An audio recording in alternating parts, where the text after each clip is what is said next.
Among the many things we'll explore this week, we begin with mining the vast resources of information available on the World Wide Web. We'll be looking at project web searches, disciplining your time, web search engines, information portals, and online encyclopedias.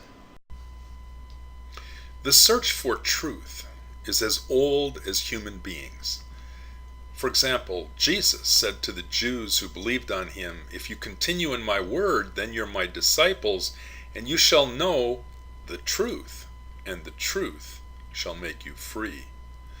But what's the obvious question? Roman Governor Pilate asked it of Jesus just before condemning him to death. Jesus had said, "You say I am a king, but for this I was born and came into the world to testify to the truth.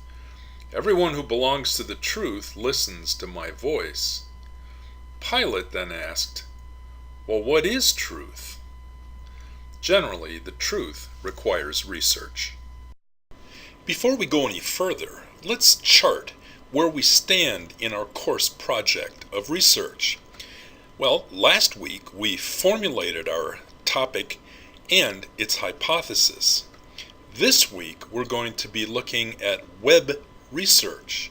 Next week we shift to scholarly sources, and then comes the first draft, and in the final week, the second draft. This week and next week you're going to be searching for sources of information, but in two very different universes of research. This week we're going to focus on web searches with search engines, information portals, sites and pages, etc. Next week we look at academic research, research databases, publications, access through the Bethel Library. Our work this week will be guided by the Web Search and Site Critique assignment. There's a set of guidelines posted on Moodle, and this assignment has two parts. The first is where you preliminarily list 10 to 20 web sources of information on your topic. Notice that this is preliminary. They're items to scan but not yet study, and there'll be tips and explanations about this in this lecture. The second part is a critique of selected web sources, and Lecture 2B will look at that part of the assignment. Oh my gosh! I just sat down to search the web, and here it is 4 hours later. Have you ever had an experience like that? If you have any experience with the web, you know that it contains a time trap.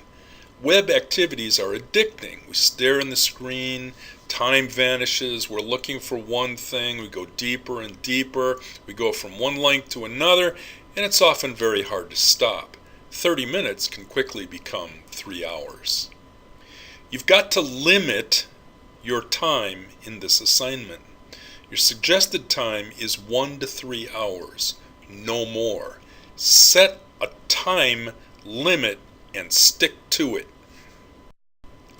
Now, the World Wide Web is an amazing thing. It has democratized information. By that we mean that it's an open source of information with access to everyone. You can retrieve material, you can post information. Anyone can post material on the net. It's an ocean of material. In a sense, anyone can surf the web. But to navigate with some sense of what you're doing, you need to understand what a web search engine is and how it works. Different kinds of web source, for example, the difference between websites with their sponsorship and authorship, and web pages, e-publications versus posted mainstream publications, etc. You need to understand what an information portal is and online encyclopedias. So, okay, how do you surf the web? Well, you might say, I just do a Google or Bing or Yahoo search, and that's not too hard. Getting results is easy. If you use Google and look up corporal punishment, within a couple of seconds, you'll have over 4 million results. Well, how do you navigate this sea? Most people look at the first 3 to 4 hits, a couple of pages that pop up, and that's all they look at. Well, that's a pretty thin search. Most people don't realize that search engines use algorithms or complex formulas to decide which sources out there are relevant to a certain search term. These can be manipulated by the sources themselves so that they come up first. And these tactics are very expensive, and commercial sites pay a lot of money to come up at the top of your search.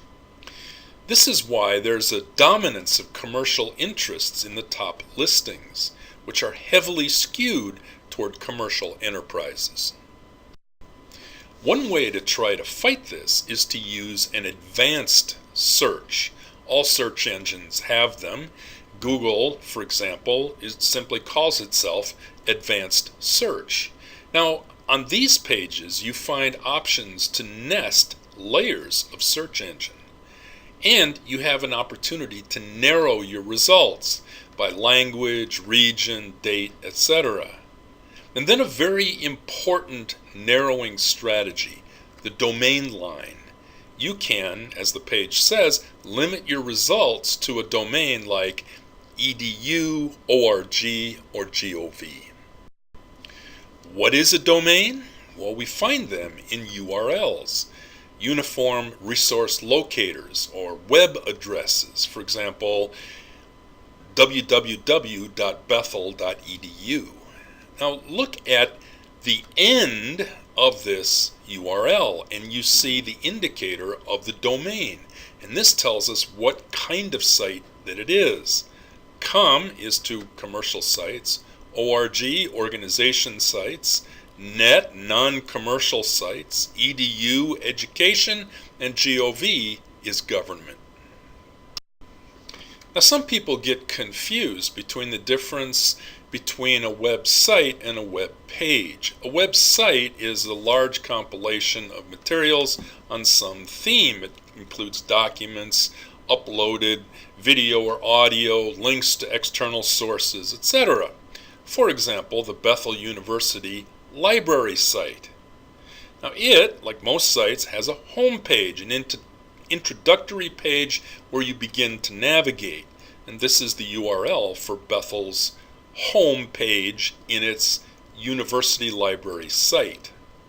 A page, on the other hand, is one specific item of material. For example, the BUL site has a page on multiple citations in writing and how you do that correctly. Page versus site. Now, when you surf the web, do you pay attention to where the information comes from? So let's say you're on a web page. Are you seeing original materials there? So for example, on the corporal punishment site, you see Farrell's comments on corporal punishment in the United States. He wrote those with references and links. Or are you seeing materials that have been posted or linked, but which were originally published elsewhere? So for example, there's a 1967 Atlantic article, obviously originally published on paper, and there's a link to a court decision on Alabama law, linked by Farrell. It is crucial that you always keep aware of who wrote and published a piece originally and who's posting it now. Was it published somewhere else first? When? Is this a new publication by the site? Now you may be wondering how to cut through all the clutter and find sources of real value.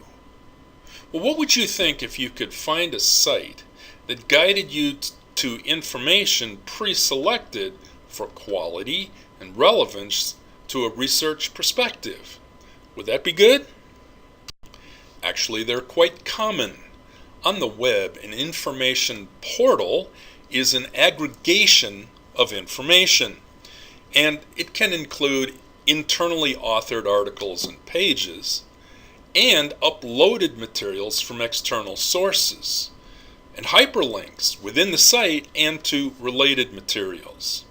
Now, a portal always has some thematic principle of inclusion. It could be interests for an industry, or shared hobbies, or for a person researching corporal punishment.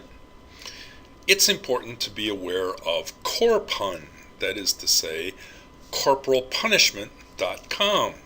This is a site that aggregates thousands of pages of information from around the world, video clips, newspaper articles, scholarly studies, etc. This site is individually maintained by a man named Colin Farrell. Assuming you're not researching corporal punishment, you're probably wondering, well, am I going to find an information portal devoted to my topic? Maybe you'll get lucky, as was the case here, but maybe not. If you can't find a portal that's narrowly focused on your topic, think about what group is interested in that topic and look for a portal representing that perspective. Keep in mind that information portal is a very loose term, and not all portals label themselves as such. Be flexible and watch for them when they crop up during any search. Here are just some examples of portals. The Professional Association Academy of Management has a portal listing all kinds of information. Universities have portals. For example, the Purdue Online Writing Lab. Scholarship produces portals. For example, Education International. And there are many government portals. There's actually a government portal of portals for the federal government, and then there are specific portals such as the National Archives. For centuries, students have turned to encyclopedias for information. An encyclopedia is a digest of information on individual topics that is usually broken into separate articles. One of the most famous and highly respected is the Encyclopedia Britannica, which was once published in big, expensive volumes, but now is exclusively found online. An encyclopedia such as this one provides professional articles. The authors are generally people with expertise in a topic, and the editorial staff is highly professional. By contrast, we have these days open source encyclopedias. Now, Wikipedia defines open source, which is how it works, as a decentralized development model for software or text, which provides open collaboration. It could be collaboration by a team or a collaboration open to the public. And in fact, Wikipedia articles are open to anyone. Anyone who registers as an editor can write, post articles, edit other articles, re-edit them, etc. This offers worldwide participation by people using many languages. Now you may be wondering, can I use encyclopedias? Well, this is true of almost all encyclopedias. They make great starting points. For example, you can familiarize yourself with terminology on a topic or the way a certain topic is structured. And you can find references and links to other sources. It's a great starting point. But encyclopedia articles make poor finishing points. Their materials summarize other sources, journalism, scholarship, etc. You need to go beyond the encyclopedia source and consult the original. Do not quote, paraphrase, or cite an encyclopedia as a direct source in your research report. Okay, your web search project calls on you to find 10 to 20 web sources on your topic. Some of these should be web pages as well as websites, and try to find a couple of information portals and e-encyclopedia articles, some from Wikipedia.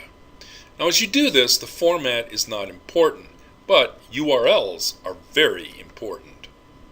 The other side of the assignment, the critique, well, for that, let's look at the next lecture.